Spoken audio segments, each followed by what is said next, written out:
नमस्कार, मैं हूं मयूरिका और वियतनाम टीवी पर आप मेरे साथ देख रहे हैं मुद्दे की बात। मुद्दे की बात में आज फिर एक बार ऐसा मुद्दा उठाते हैं जो हर एक को आजकल बहुत ज्यादा अफेक्ट करता है।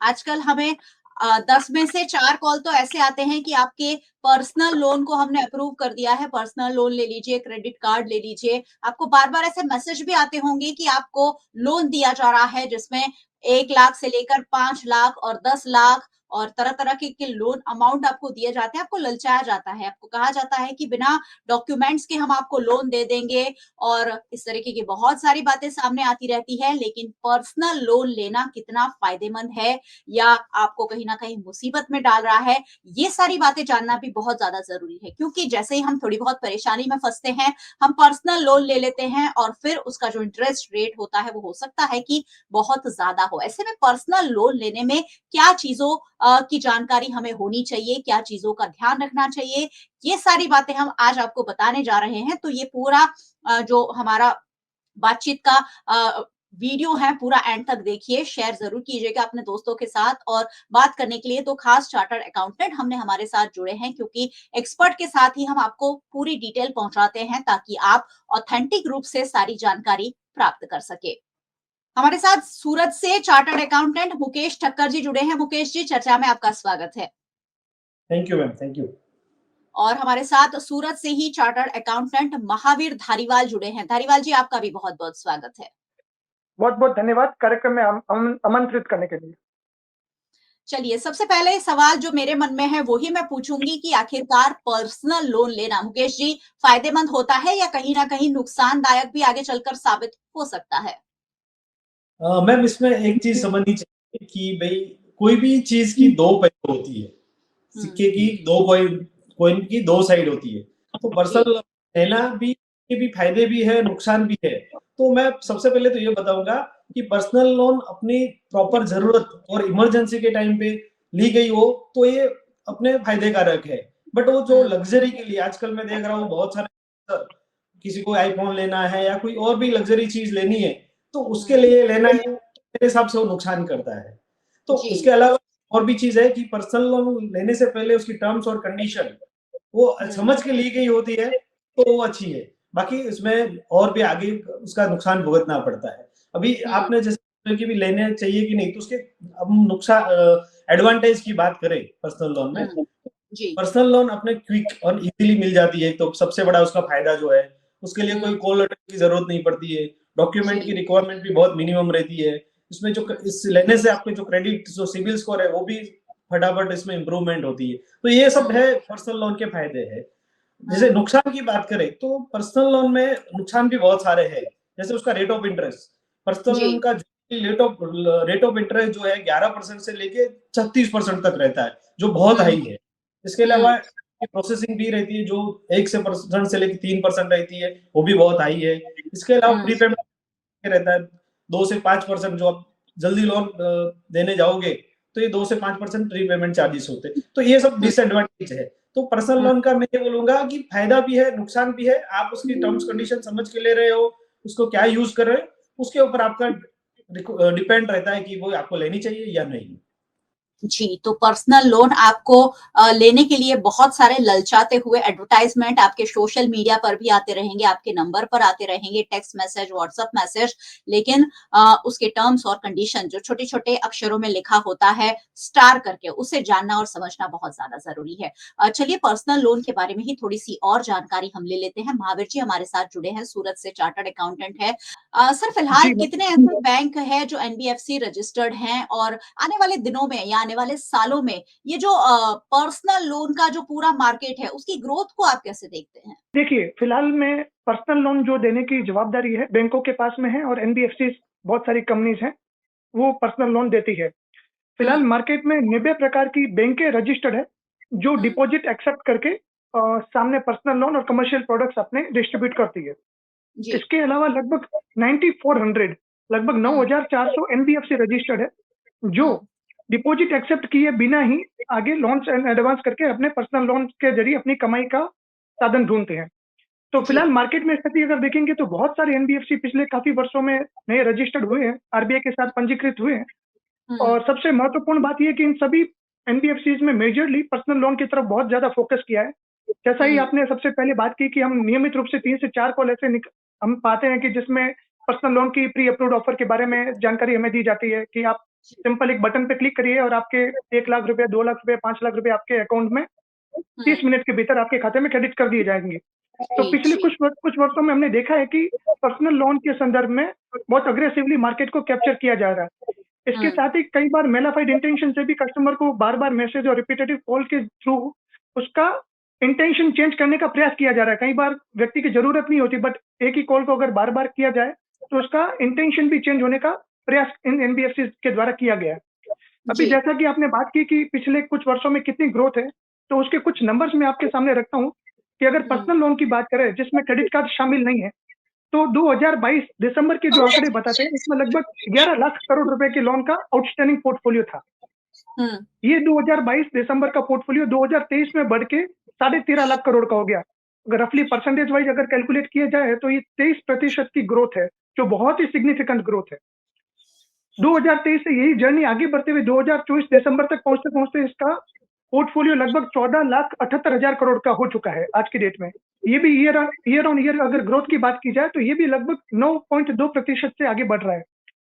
और जिस प्रकार से मुकेश भाई ने बताया कि आपको जो प्रलोभन आपको दिए जाते हैं कि तुरंत आपके खाते में पैसे क्रेडिट कर लिए जाएँगे और हुँ, डॉक्यूमेंटेशन बहुत कम माँगे जाते हैं और मतलब बहुत ही स्पीडी प्रोसेस किया जाता है, तो इसके सामने जो कॉस्ट हमें जो पे करनी रहती है, वो हायर इंटरेस्ट रेट का रहता है।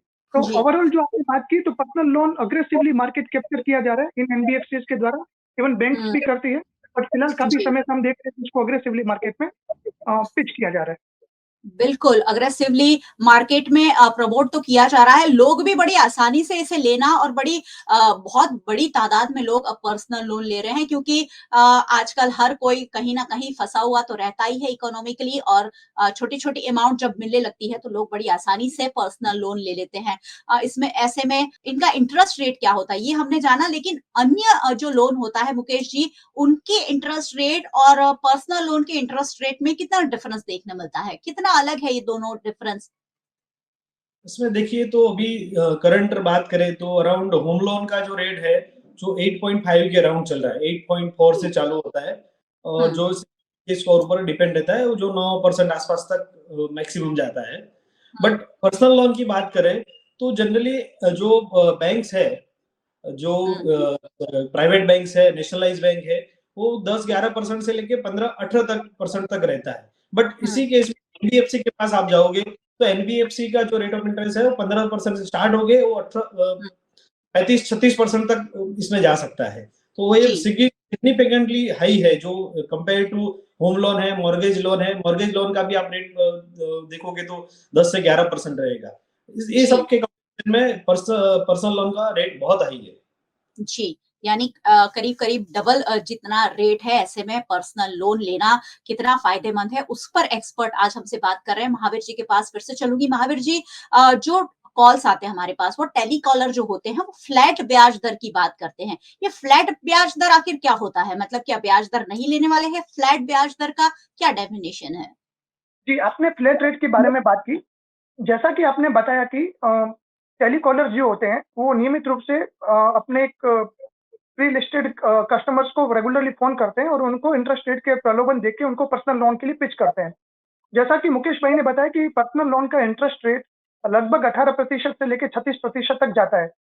हुँ, अगर टेलीकॉलर अगर आपको बोलेगा कि मैं आपको 2 लाख रुपए का पर्सनल लोन दे रहा हूँ और 36% इंटरेस्ट के ऊपर दे रहा हूँ, तो कोई भी एज़ ए लेमैन उस लोन को एक्सेप्ट नहीं करेगा। हुँ, जो सामान्य आदमी समझता है कि 36% का इंटरेस्ट मतलब ₹3 सैकड़ा बहुत ही ज़्यादा ब्याज होता है। इस जी, चीज़ को ओवरकम करने के लिए इन्होंने एक नया कॉन्सेप्ट निकाला है that is called flat rate. हुँ, वैसे कोई भी बैंक होती है जो रेट ऑफ इंटरेस्ट चार्ज करती है, वो जो भी लोन का आउटस्टैंडिंग बैलेंस होता है, हमेशा इंटरेस्ट रेट उसी के ऊपर चार्ज किया जाता है। जी, तो अगर एक एग्ज़ाम्पल के तौर पे अगर मैं आपको समझाने का प्रयास करूँ तो शायद आप अच्छे से समझ पाएँगे कि अगर एक हुँ, 5 लाख रुपए का लोन अगर आप लेते हैं और अगर उसका इफेक्टिव रेट ऑफ इंटरेस्ट अगर 30% है, हुँ, तो अगर उसका 18 महीने का अगर ईएमआई आता है, तो उसको हर महीने 34,835 रुपए की ईएमआई भरनी रहती है। जी, अगर आप पूरे 18 महीने के दौरान अगर 5 लाख रुपए का विथ ईएमआई पेमेंट करते हैं, तो आपको 1,27,000 रुपए का लगभग इंटरेस्ट पेमेंट करना रहता है। हुँ, ये जो टेलीकॉलर्स होते हैं या ये एनबीएफसी होते हैं, इस 1,27,000 को 18 महीनों में इस प्रकार से बराबर बाँट के आपसे एक फ्लैट रेट का इंटरेस्ट रेट आपसे बोला जाता है कि जो बोला जाता है कि लगभग 16% कि आपको 16% के ऊपर आपको इंटरेस्ट दे रहेगा। लेकिन ये जो जी। 16% इंटरेस्ट है, वो 5 लाख के ऊपर ही डिटरमाइन होगा इर्रेस्पेक्टिव ऑफ द फैक्ट कि आपने कितना भी प्रीपेमेंट किया है या आपके जी। ईएमआई के थ्रू जो भी प्रिंसिपल रीपेमेंट हो रहा है, उसको किसी भी प्रकार का संज्ञान में नहीं लिया जाता है। तो ये फ्लैट रेट का कॉन्सेप्ट जब तक व्यक्ति समझ नहीं पाता है, तब तक उसको क्या लगता है कि ये 16% का रेट तो मुझे बहुत सस्ता मिल रहा है। कोई बाकी जी। बैंक वगैरह 18-21% मुझे दे रही है। इसके हुँ। अगेंस्ट मुझे ये 16% का ब्याज मुझे बहुत सस्ता पड़ रहा है और इसी झांसे में आकर पर्सनल लोन अज्ञानता के चलते भी बहुत सारे लोग लेते हैं।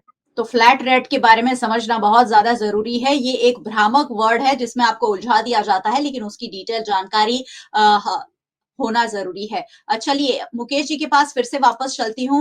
मुकेश जी, पर्सनल लोन तो बड़ी आसानी से मिल रहे हैं, लेकिन उसमें फ्रॉड भी बहुत ज़्यादा सामने आ रहे हैं। ये जो पर्सनल लोन में फ्रॉड कैसे किया जाता है? क्या ऐसे फ्रॉड के भी कोई मामले दर्ज हुए हैं? पर्सनल लोन में मैं जनरली मैं बोलूँगा तो फ्रॉड के बहुत सारे चांसेस रहते हैं। सबसे पहले बात करें कि जो अननोन नंबर से कॉल आता है कि भई आप पर्सनल लोन चाहिए आपको, तो सबसे पहले तो बहुत सारे ऐसे भी केस हैं जिसमें प्रोसेसिंग के नाम पे थोड़ा बहुत अमाउंट 5,000 10,000 तक अमाउंट लेके फिर वो हुँ, बंदा सामने आता ही नहीं है और उनका नंबर भी स्विच ऑफ हो जाता है। तो सबसे जी। पहले तो इनिशियल अमाउंट हम पे करते हैं, उसका हुँ, उसका एक लॉस का एक चांसेस रहता है। दूसरा हुँ, आजकल बहुत सारी प्ले स्टोर में बहुत सारी जो डिजी इंस्टा लोन बोलते हैं इसको या हुँ, ऐप हुँ, थ्रू ये छोटी-छोटी अमाउंट की लोन रहती है जो 5,000 से हुँ, लेके मैक्सिमम 50,000 जी, तक रहती है। तो जी। उस केस में भी बहुत सारे फ्रॉड ये गवर्नमेंट ने इवन आरबीआई ने भी नोट किया है कि जनरली जब ये लोन लेते हैं तो वो लोग आपसे एक फॉर्म भरवाते हैं। इसमें आपकी जी। बेसिक डिटेल देते हैं, आपको हुँ, लॉगिन करवाते हैं इसमें और इसके लॉगिन के साथ एक टर्म्स कंडीशन भी आपको sign करवा देते हैं। तो टर्म्स हुँ, कंडीशन में ऐसा रहता है कि वो आपके मोबाइल के जो पूरे डेटा रहते हैं, हुँ, कॉन्टैक्ट्स है आपके, आपके फोटो है, इसके अलावा आपका जो टेक्स्ट है, ये पूरा जो रहता है वो इसको एक्सेस ले लेते हैं। जो टर्म्स कंडीशन में रहता है और हम उसको बिना बड़े टिक करके उसको आगे बढ़ जाते हैं। जी। इस केस में प्रॉब्लम ये होता है कि जब हमने साइन करने के बाद सपोज़ कल उठ के हम उनके ईएमआई टाइम पे नहीं भर पाते हैं, तो हुँ, वो बहुत सारा हेवी पेनल इंटरेस्ट चार्ज करते हैं, अपने से पेनल्टी इंटरेस्ट करते हैं और जो अमाउंट बहुत बहुत ज़्यादा रहता है। तो हुँ, जब हुँ, हम ये अमाउंट उनको नहीं पे कर सकते, तो वो एक्सटॉर्शन जैसा उनका काम पूरा होता है। वो आपके हुँ, आपके है जो उसका यूटिलाइज़ करके मिसयूज़ करते हैं। जैसे हमने बहुत सारे केस देखे हैं उनमें आपका जो आपके जो फ़ोटोज़ होते हैं उसको आपको एक्सेस करके उसको मॉर्फ करके आपके ही कॉन्टैक्ट को भेजते हैं। जैसा मुकेश जी ने बताया कि फ्रॉड्स बहुत सारे तरीकों से होता है। जब हम ये जो इंस्टा लोन की बात करते हैं, जो टेलीकॉलर से बात करते हैं, तो हमें एक बात की जानकारी स्पष्ट है कि हम जिस बंदे का या बंदी का फ़ोन मुझे आ रहा है, वो हुँ, फिज़िकली कहीं पे अपीयर्ड नहीं है। वो जी। हमसे केवाईसी की डिमांड करते हैं, वो हमारे से हुँ, केवाईसी वेरिफ़िकेशंस करवाते हैं। तो निश्चित रूप से हुँ, जब वो इंस्टा लोन हमें अगर 30 मिनट में दे रहे हैं, तो हमसे वो सब डॉक्यूमेंटेशन की डिमांड की जाती है, जो उन्हें इस हुँ, लोन देने के लिए आवश्यक है। आरबीआई ने जी। कुछ डॉक्यूमेंट्स की रिक्वायरमेंट लिस्ट रखी है कि हर एनबीएफसी को लोन देने से पहले कुछ बेसिक केवाईसी टेस्ट के थ्रू जाने के पश्चात ही किसी टैक्स पेयर को या किसी बंदे को लोन देना है। तो ये जो जी। केवाईसी हम ऑनलाइन मोबाइल के थ्रू हम अपलोड करते हैं या जो मोबाइल के चैनल के थ्रू हम उनको शेयर करते हैं, उन हुँ, उन केवाईसी का बहुत ही मिसयूज़ किया जाता है। तो जी, कई बार ऐसा होता है कि लोन मिलता नहीं है बट केवाईसी हमारे उसके पास अनइंटेंशनली उनके पास पहुँच जाते हैं और इन केवाईसी जी। का बहुत सारा दुरुपयोग हो जाता है। हुँ, हुँ, हुँ, इसके अलावा बहुत सारी इंस्टा लोन ऐसी भी होती है कि जिसमें हमें कुछ इनिशियली कुछ एक्सपेंस पे करने रहते हैं, अपफ्रंट एक्सपेंस पे करने रहते हैं। बहुत सारे जी। टेलीकॉलर ऐसे होंगे कि हम आपको 5 लाख रुपए की लोन देने के लिए रेडी हैं, बट इसके लिए हुँ, आपको एक 15,000 रुपए या 20,000 रुपया आपको एक अपफ्रंट पे करना रहेगा। जी, तो जी। बहुत सारी स्थिति में ऐसा होता है कि 20,000 रुपए as a customer good intention उनको पे तो कर लेता है, बट बाद में हुँ, पता चलता है कि वो ऐसी कुछ मतलब ऐसी कोई एनबीएफसी है ही नहीं, ऐसी कोई कंपनी नहीं है जो मुझे 5 लाख रुपए का लोन दे रही है। ऐसे हमने जी। पास्ट बहुत सारे इंस्टेंस ऑब्जर्व किए हैं, जिसमें हुँ, कस्टमर ने जो initially as a processing fee के तरीके से जो उन्होंने एक्सपेंस या पे किए, वो भी उनको हुँ, रिफंड नहीं हो पाते। जी। तो इस प्रकार के बहुत सारे फ्रॉड हुए हैं और ये हुँ, फ्रॉड की स्थिति जब और गंभीर हो जाती है जब कोई कस्टमर लोन तो ले लेता है बट उसके बाद में उसकी भरपाई नहीं कर पाता है। तब जी। ये एनबीएफसी है, जो ये ऑनलाइन टेक कंपनीज़ है, फिनटेक कंपनीज़ है, वे उन हुँ, केवाईसी का दुरुपयोग करना शुरू कर लेते हैं, जो एक्चुअली उस समय से हमारा वो दुरुपयोग शुरू हो जाता है, हमारे केवाईसीज़ का। जी, जी। तो केवाईसी का दुरुपयोग रोकने के लिए भी आपको हर तरह की जो आप कंडीशन एक्सेप्ट करते हैं, उस पर ध्यान देना चाहिए। चलिए सर ये भी बता दीजिए कि पर्सनल लोन और बिज़नेस लोन, इनमें क्या फ़र्क है? अमाउंट में कितना फ़र्क होता है? कंडीशन में क्या फ़र्क होता है? ये बताइए? जी, बिल्कुल सही प्रश्न है आपका। देखिए, देखा जाए तो मूलभूत रूप से पर्सनल लोन हो चाहे बिजनेस लोन हो, दोनों का नेचर अनसिक्योर्ड है। इन दोनों प्रकार की लोन में हम किसी भी प्रकार की एनबीएफसी हो चाहे बैंक हो, एक कोलेटरल एक्सेप्ट नहीं होती। इट जी। Means both loan are completely unsecured loan. जहाँ तक प्रश्न पर्सनल लोन का है, तो ये पर्सनल लोन बेसिकली इसके लिए जो टारगेट सेगमेंट होता है वो सैलरीड क्लास के बंदे होते हैं, जिनका हर महीने मंथली सैलरी आता है।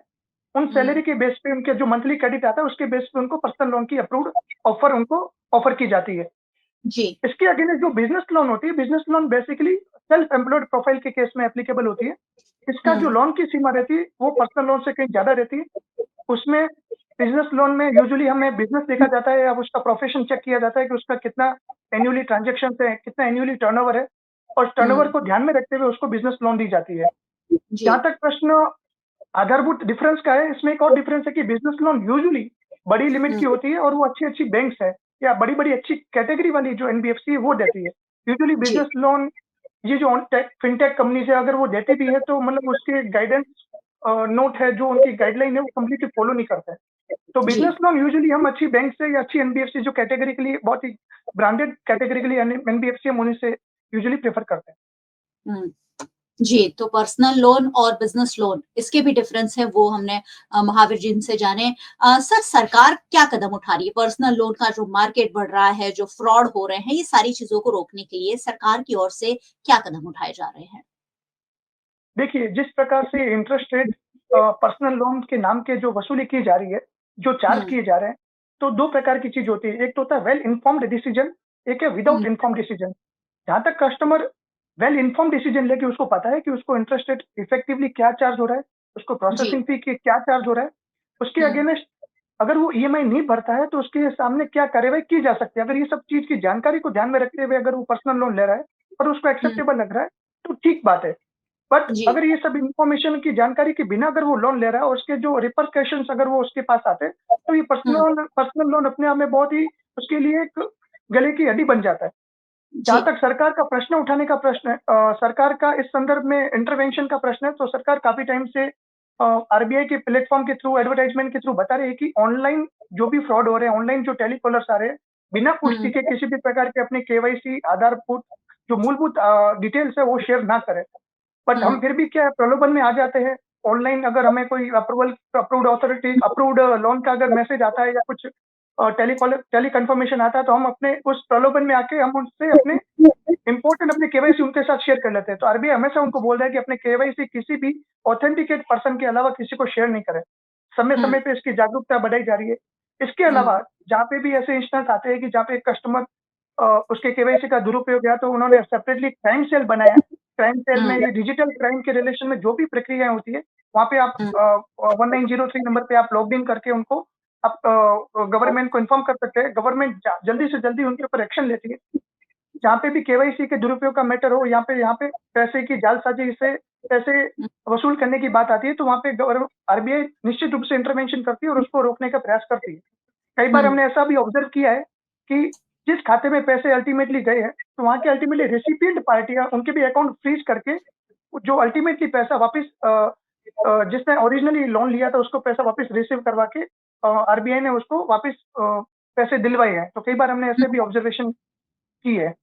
जी, यहाँ पे तो एक चीज़ और ऐड करना चाहूँगा मैं हाँ कि जी, यहाँ हाँ पे जी, जो गवर्नमेंट्स ने ऑलरेडी जो अभी जो बात चल रही है अपनी की ऐप थ्रू लोन, तो हुँ, गवर्नमेंट ने लास्ट 2021 से 23 के दरमियान हुँ, 4700 जैसी लैंडिंग ऐप है, उसको वहाँ पे रिमूव किया है इंडियन गवर्नमेंट ने और आरबीआई ने मिलके 4700 जितनी जो सब लोन्स के लिए जो एप्लीकेशन है उसको रिमूव किया है प्ले स्टोर से।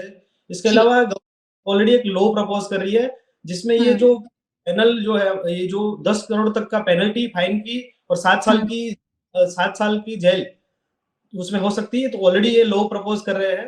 इवन हुँ, आरबीआई ने भी आप लास्ट पॉलिसी मीटिंग देखोगे, तो ये जो पर्सनल लोन है और उसके रिगार्डिंग जो भी ये फ्रॉड हो रहे हैं, तो उसके अगेंस्ट उन्होंने वार्न किया है और एक स्पेसिफिक डोमेन बैंक्स के हुँ, लिए अलग से .com है, .in है, तो ये जो बैंक के लिए अलग से एक डोमेन एक प्रोवाइड करेंगे, जिससे लोग आइडेंटिफाई कर सकते हैं कि भई ये पर्टिकुलर जो को बैंक की है या कोई थर्ड हुँ, पार्टी है। तो ये बहुत जी, सारे स्टेप गवर्नमेंट भी अपने साइड से ले रही है, जिससे कि हुँ, कस्टमर मिनिमम ऐसे फ्रॉड हो।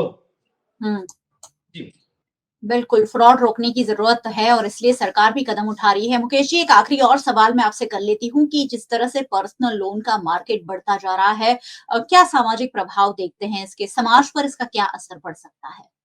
ओवरऑल मैं इंडिया भारत की समाज की बात करूँ कि जो हमारा इंडियन कल्चर है, वो सेविंग पे बिलीव करने वाला है। जो इंडियन जी। कल्चर अभी देखेंगे तो और जो वेस्ट का कल्चर है, वो लोग हुँ, स्पेंडिंग पे बिलीव करने वाला है। इंडिया में हम राइट। लोग जब भी इनकम कमाते हैं तो सेविंग की बात करें कितना सेव करेंगे। ये जो हुँ, वेस्ट का कल्चर है कि भई मंडे टू फ्राइडे कमाओ, सैटरडे संडे उड़ाओ। तो इंडिया का जी। कल्चर बट लास्ट आप देखोगे तो 5 से 10 साल के जो लास्ट ये यंगस्टर्स है, आप जेन और जो अलग-अलग अपने जो जनरेशन है, लास्ट जनरेशन है, तो हुँ, हुँ। धीरे-धीरे उनके आप देखोगे उनका ऑलमोस्ट 20-25 साल की उम्र में भी वो पर्सनल लोन ले चुके होते हैं और वो जो राइट। जो कल्चर है हम यहाँ पे कॉपी कर रहे हैं। तो जो हमारे हुँ, समाज के लिए मेरे हिसाब से ये बहुत खतरनाक चीज़ है। आने वाले टाइम पे ये बहुत बुरी असर कर सकता है। इसके अलावा हुँ, तो अर्ली एज में जो लोन ले लेते हैं, जो टाइम पे रीपेमेंट नहीं कर सकते, तो ये जो सामाजिक रीत से देखोगे लोगों के मेंटल स्ट्रेस वो इंक्रीज होने के ज्यादा चांस है। इसके अलावा जी, बैंक लेवल पे बात करें तो बैंक के हुँ, एनपीए होने के भी जैसे सिक्योर्ड लोन रहता है तो उसमें तो चलो सिक्योरिटी रहती है तो बैंक वहां से भी वो पैसा रिकवर कर सकता है। बट ये जी, पर्सनल लोन में एनपीए होने के बहुत चांसेस है और इससे हुँ, ओवरऑल बैंकिंग सिस्टम पे भी नुकसान होगा। आज जो विषय पे हम चर्चा कर रहे हैं बहुत ही रियलिस्टिक है। अभी एक्चुअली जी, समय आ गया है कि अभी हुँ, आरबीआई को इंटरवेंशन करके मैक्सिमम रेट ऑफ इंटरेस्ट के ऊपर कैप करे। अभी ऐसा जी, हो रहा है कि रेट ऑफ इंटरेस्ट के ऊपर बिल्कुल आर्बिट्रेजली कोई भी कुछ भी रेट बैंक चार्ज कर सकता है और कस्टमर हुँ, इंटेंशनली चाहे अनइंटेंशनली उसको वो रेट पे करना ही पड़ रहा है। तो अभी समय जी, आ गया है कि चाहे अगर कस्टमर अगर समझ नहीं पा रहा है तो आरबीआई को बीच में इंटरवीन करके कि कोई भी प्रकार का पर्सनल लोन इस रेट से ज़्यादा चार्ज नहीं किया जा सकता। अगर किसी भी जी, प्रकार की अगर कस्टमर के संदर्भ में भूल हो सकती है, बट बैंक के लेवल पे भूल होगी तो वो एक्सेप्टेबल नहीं होगी। अभी समय आ गया है कि आरबीआई को बीच में इंटरवीन करके एक मैक्सिमम रेट ऑफ इंटरेस्ट को कैप कर देना चाहिए और इस जी। प्रकार की जो चीज़ें, जो हिडन टर्म्स एंड कंडीशन होती है, उसको पब्लिकली कैसे अवेयरनेस फैलाई जाए, उसके ऊपर कदम उठाने चाहिए। ये एक बहुत बड़ी बात है जो आप कह रहे हैं महावीर जी कि पर्सनल लोन का मार्केट अब इतना ज़्यादा खुल गया है कि हर एक आम आदमी जो शायद बहुत ज़्यादा यूज़्ड टू नहीं है टेक्नोलॉजी के, लेकिन स्मार्टफ़ोन सबके पास है। तो बैठे-बैठे स्टूडेंट्स लोन ले लेते हैं, बैठे-बैठे यंगस्टर्स जो हैं अपने-अपने मौज-शौक के लिए लोन ले रहे हैं और आखिरकार ये सारी चीज़ें स्ट्रेस में तब्दील हो सकती है जैसे मुकेश जी ने कहा। तो ये एक सामाजिक प्रभाव बहुत बड़ा दिखाई पड़ रहा है और मुझे लग रहा है कि ये हमें हमारी पूरी पीढ़ी को कहीं न कहीं गलत दिशा में ले जा रहा है। एक ईज़ी मनी जो हम सबको मिल रहा है, वो कल उठकर हम सब पर भारी पड़ सकता है क्योंकि उतने ज़्यादा इंटरेस्ट रेट से ये सारे पर्सनल लोन और अलग-अलग लोन हमें मिल रहे हैं। बहुत-बहुत शुक्रिया आप दोनों एक्सपर्ट का हमारे साथ जुड़ने के लिए और इम्पोर्टेंट जो लोगों के लिए, समाज के लिए जानना ज़रूरी है, ऐसे मुद्दे पर हमसे बातचीत के लिए। बहुत-बहुत शुक्रिया। Thank you. धन्यवाद। और बहुत-बहुत शुक्रिया सारे व्यूअर्स का, वैसे व्यूअर्स को क्यों नहीं जुड़ना चाहिए? आप मानते हैं ना कि ये जानकारी आपके लिए ज़रूरी थी, तो वीएनएम टीवी पर हम इसी तरीके की बातों को आपके लिए लेकर आते हैं जो आपके लिए जानना बेहद ज़रूरी होता है। वीएनएम टीवी को आप यूट्यूब चैनल पर देख रहे हैं, अगर चैनल पर नए आए हैं तो सब्सक्राइब किए बिना बिल्कुल मत जाइएगा क्योंकि यहाँ वो मुद्दे चर्चा में लिए जाते हैं जिसकी जानकारी आपके लिए ऑथेंटिक रूप से होना ज़रूरी है। आप हमें फेसबुक पर देख रहे हैं, शेयर ज़रूर कीजिए। रील हम बहुत सारी शेयर करते हैं, लेकिन ये जो जानकारी है, वो सभी तक पहुँचाना ज़्यादा ज़रूरी है। आप हमें ओटीटी प्लेटफ़ॉर्म्स पर देख रहे हैं, डेली हंट, वोडाफोन टीवी, जियो टीवी और जियो टीवी फाइबर 498 नंबर के चैनल पर वीएनएम टीवी को चौबीसों घंटे लगातार देखा जा सकता है। देखते रहिए वीएनएम, जुड़े रहिए वीएनएम के साथ। नमस्कार।